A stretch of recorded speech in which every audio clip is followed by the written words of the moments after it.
Okay, I've got one for you today. Would you date a partner who was bisexual? We're going to be talking a lot about this in Andrew Gilliam today. Stay tuned.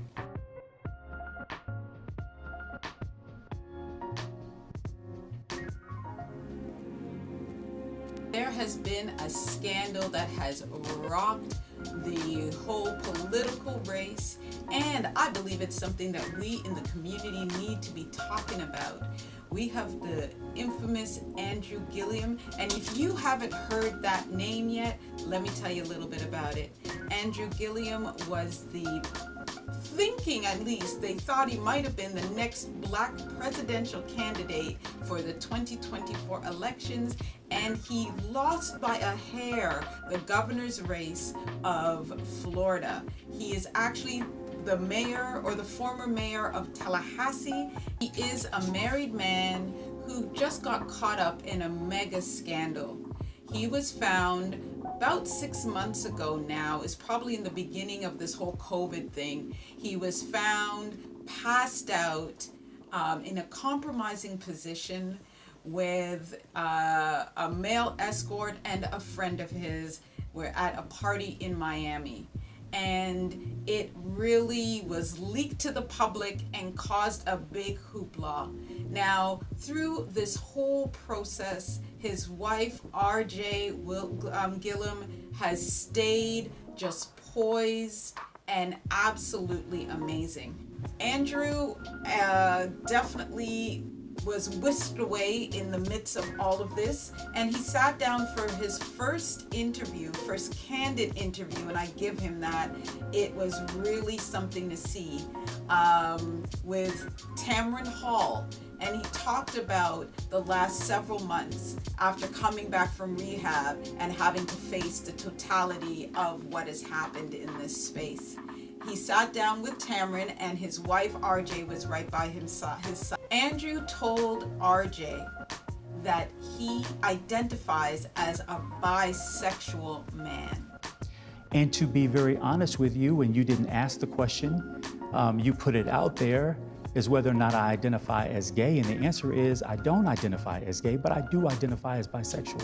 In fact, I think in almost every community, the idea of bisexuality, especially for men, is not even remotely acceptable. And even within the community itself, the LGBTQ plus community, bisexuality is kind of like looked at as you're holding on to the fence. You won't pick a side. So for I think straight people, the idea of being bisexual is just that you are definitely gay, and that you're just lying to yourself, or you're being a down low brother, or all those other connotations that come into this idea of being attracted to both sides, to being attracted to both genders.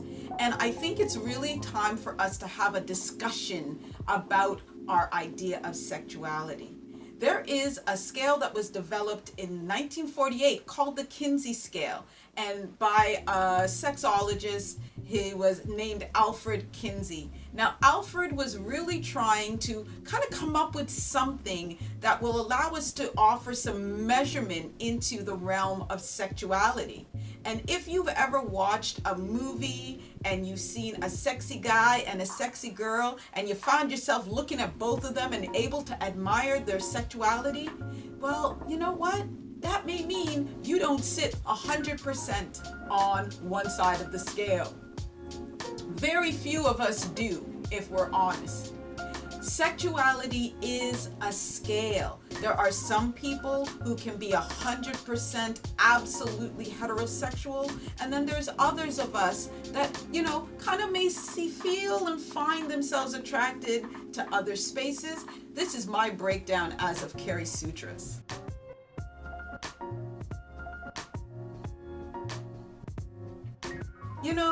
Sexuality is on this sliding scale. For some of us, we can be 100% heterosexual, and that's where we sit.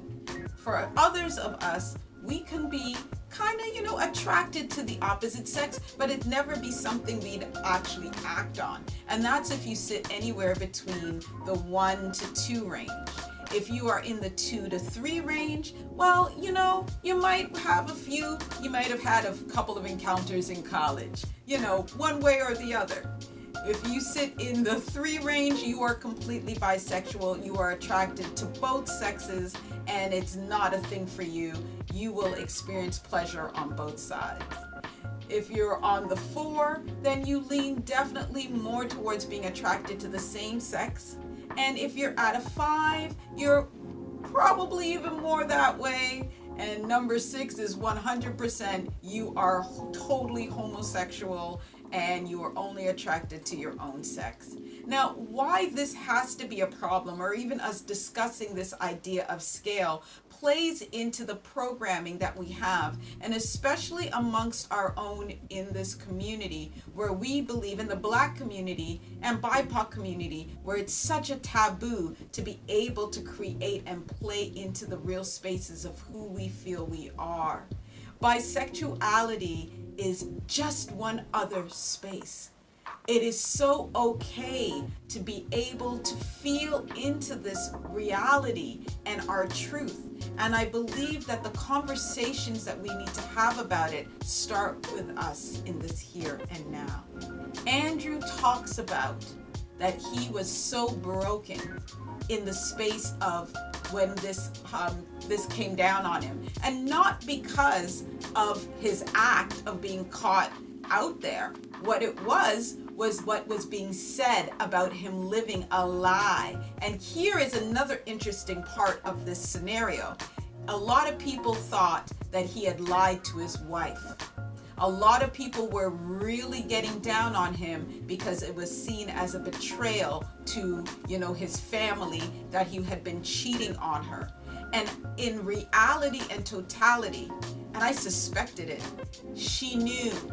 They got into their marriage with the understanding that he was bisexual, and that those tendencies now will be real. Now, what they decided within the primacy of their marriage is their choice.